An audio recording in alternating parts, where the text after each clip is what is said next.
Cincinnati Mayor Avtab Pureval and mayoral candidate Corey Bowman went head-to-head tonight in the first debate for mayor this election season. Thanks for joining us at 10. I'm Tricia Mackey. And I'm Rob Williams. Many important topics were discussed, from Cincinnati's sanctuary city status to addressing juvenile crime. There were some heated moments, especially as both candidates addressed a topic on everybody's mind, the recent rise in violent crime downtown.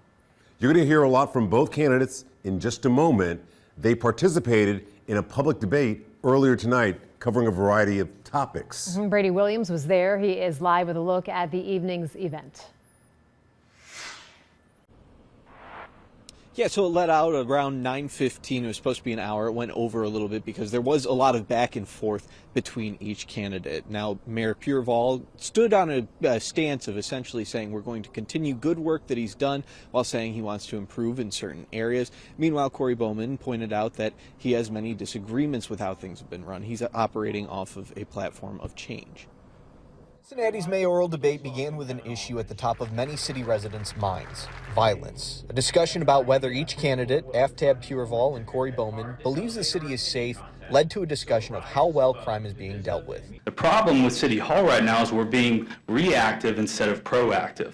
The things that we got to have at our priorities need to take place before it happens, and that's what is happening with all the crime, is that there's no de-escalation tactics. It's only showing up worst case scenario. What matters is what's in the hearts and minds of Cincinnatians, and too many of them don't feel safe, which is why this council has moved quickly to prioritize visibility.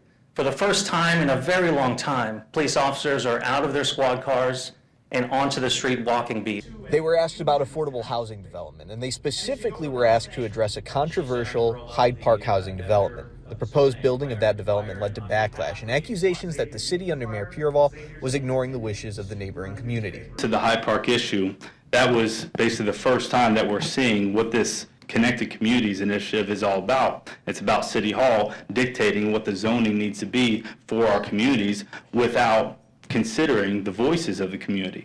We are going to do the hard, sometimes unpopular work of building housing at every income level all across this city, because poll after poll will tell you that Cincinnatians think we need more housing, and we need more specifically affordable housing.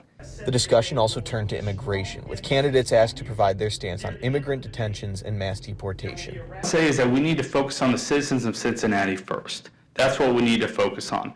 And then also, let's take into account that this city council and this mayor have put out that we are a sanctuary city. But when we talk to the police officers and law enforcement, there's no clear directives on what that means. If you commit a violent crime, CPD is coming after you, and we're going to hold you accountable, and yes, we will deport you because you do not need to be here. Now, otherwise, there is no role for local law enforcement to enforce federal immigration law.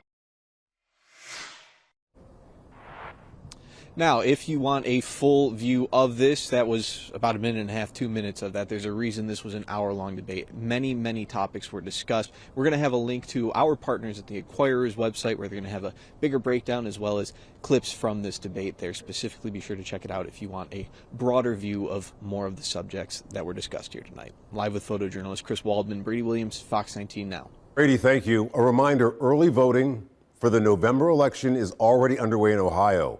In Hamilton County, early in-person voting is happening through November 2nd. You have until October 28th to request a mail-in ballot. It needs to be postmarked by November 3rd. And don't forget, Election Day is Tuesday, November 4th.